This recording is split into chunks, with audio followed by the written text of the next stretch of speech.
Hello বন্ধুরা, আমি পিনাকি। তোমরা যেসব পিনাকি মাঝি ব্লগস, আশা করি তোমরা সবাই ভালো আছো, সুস্থ আছো। এখন এই ভিডিওতে অনেক বড় বড় কিছু আপডেট দেবো। তো প্লিজ চ্যানেলটা সাবস্ক্রাইব করে দিও, ভিডিও ভালো লাইক করে দিও, কমেন্ট করে দিও, শেয়ার করে দিও। প্রথম আপডেট হচ্ছে দেবদার আপকামিং যে সিনেমা 2026-এ, যে বলতে পারো সব থেকে বড়ো সিনেমা খাদান 2, সেটাকে নিয়ে। দেখো, খাদান 2 সবাই বলেছিল দুর্গা পুজোতে আসতে পারে, যেখানে জিদ্দার সাথে ক্লাস হতে পারে, কেউ বলে বিপ্লবী, কেউ বলে ডাকাতের সাথে। কিন্তু এখন খাদান 2 সমস্যায় পড়ে গেছে।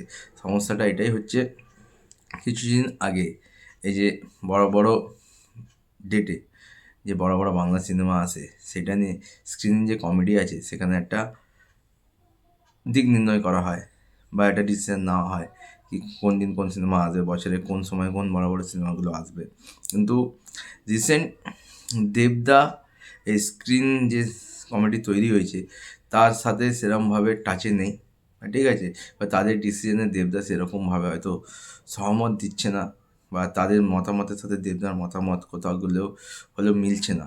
তো সেই জন্য খাদান টুনের যে প্রডিউসার নিসপাল সিং রানা, তার সাথে দেবদার নাকি একটু দূরত্ব তৈরি হয়েছে।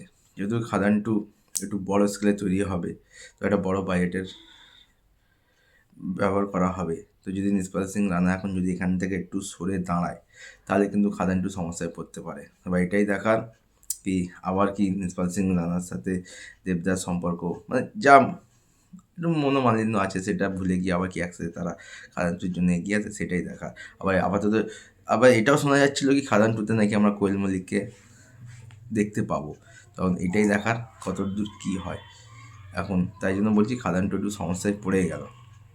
সেকেন্ড আপডেট হচ্ছে যে 25 তারিখে যে 3টে বড় বড় বাংলা সিনেমা রিলিজ হয়েছিল, প্রজাপতি 2, লাও গৌরাঙ্গের নাম রে এবং মিথিন একটি খুনির সন্ধানে, এই 3টে সিনেমারই প্লেস কালেকশন জানা গেছে, ন্যাশনাল প্লেস কালেকশন। তো এই 3টে সিনেমা যদি বলি প্রথম দিনে প্লেস কালেকশন, তাহলে প্রজাপতি 2 22 লাখ, লাও গৌরাঙ্গের নাম রে 9 লাখ ও মিথিন একটি খুনির সন্ধানে 8 লাখ কালেকশন করেছে। পরবর্তী আপডেট হচ্ছে দৃশ্যম 3কে নিয়ে। দেখো, দৃশ্যম 3 অ্যানাউন্সমেন্ট হয়ে গেছে এবং দৃশ্যম 3-তে আমরা অক্ষয় খান্নাকে সেম লুকে দেখতে পাবো, এটাই আশা করেছিলাম। কিন্তু এখন দৃশ্যম 3 মেকার্সদের সাথে অক্ষয় খান্না একটু মনোমালিন্য হয়েছে, বা একটু দর কষাকষি হয়েছে। সেই জন্য শোনা যাচ্ছে দৃশ্যম 3 থেকে অক্ষয় খান্নাকে হয়তো আউট করা হবে। প্রথম রিজনটা হচ্ছে অক্ষয় খান্না বলেছে এবার যে কোনো অক্ষয় খান্না এবার থেকে যখন সিনেমা করবে, সে পট চুল ব্যবহার করবে, মানে তাকে তার যে অরিজিনাল লুক সেটা এখন সে আর রিভিল করবে না, মানে আসবে না, পট চুলের সাথেই আসবে। এটা একটা সমস্যা আছে। আর সেকেন্ড হচ্ছে ফিস। দৃশ্যম 2 বা আদার্স যে সিনেমাতে সেখানে যে ফিস ছিল 1.5 কোটি 2 কোটি, কিন্তু ধুরন্ধর বাজিমাত করার পর তার ফিস এখন অনেকটাই বেড়ে গেছে, সে 8 কোটি 9 কোটি টাকা চার্জ করছে। তো এই দুটো হয়তো প্রধান কারণ, সেই জন্য এখন অক্ষয় খান্না সিনেমা থেকে আউট করা হচ্ছে। মেবি হয়তো আমরা ভবিষ্যতে শর্ট আউট হয়ে গেলে দেখতেও পারি। পরবর্তী আপডেট হচ্ছে ABCD 3 নিয়ে। মানে ABCD পার্ট 1 পার্ট 2 আমরা দেখেছিলাম, তারপর স্ট্রিট ডান্সার এসেছিলো। কিন্তু রিসেন্ট টাইমে রাঘব জুয়ালের একটা পডকাস্টে গেছিলো, সেখানে সে বলেছে ABCD 3 খুব তাড়াতাড়ি আসতে চলেছে এবং রাঘব জুয়ালকে সেখানে আমরা লিড রোলে দেখতে পাবো, এবং এর মধ্যে ডিসুজা এই সিনেমাটা ডিরেক্ট করছে। ABCD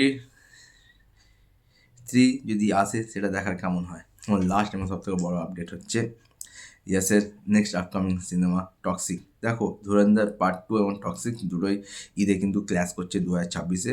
আর সত্ত্বেও কিন্তু টক্সিক্সের মেকাররা কোনো ডেট তারা পেছাচ্ছে না। তারা এতটাই কনফিডেন্স তাদের সিনেমা নিয়ে, যে সামনে যে সিনেমায় থাকুক আর যত বড় ব্লকবাস্টার হয়ে থাকুক, তারা কিন্তু তাদের ডেট ছাড়বে না।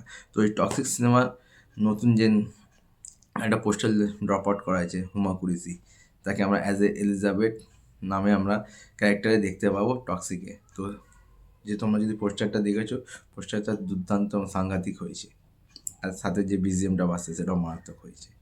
তো আপাতত ভিডিও এইটুকুই, দেখা হচ্ছে নতুন ভিডিও, ততক্ষণ